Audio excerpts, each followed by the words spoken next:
ठाकरेंच्या शिवसेनेचं मुखपत्र असलेल्या सामनातून एकनाथ शिंदेंवर जोरदार निशाणा साधण्यात आलाय। महाराष्ट्राच्या मंत्रिमंडळात कधी नव्हे ते लिंबू, मिरच्या, टाचण्या, कवट्या यांना महत्त्व आलं अशी टीका सामनातून केली आहे। ज्यांचं मीठ खाल्लं त्यांनाच गाडण्याची भाषा करत असल्याचा निशाणा शिंदेंवर साधलाय।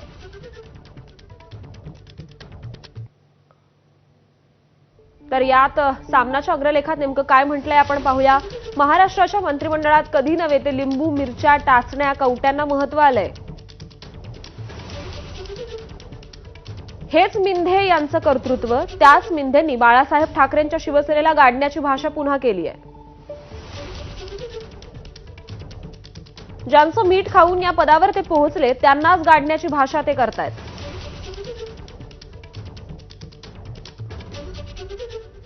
अधपतनाची सगळ्यात खालची पातळी गाठल्याचं हे उदाहरण आहे। मिंधेंचे स्वतःचं असं काहीच नाहीये।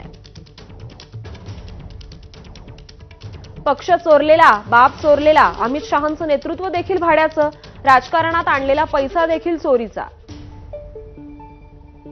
विचार असा नाहीच, त्यामुळे स्वतःच्या बेईमानीला प्रतिष्ठा प्राप्त करून देण्यासाठी अघोरी थैथयाट होणारच।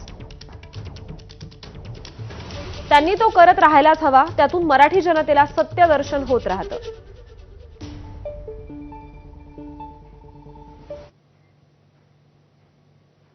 माळेगाव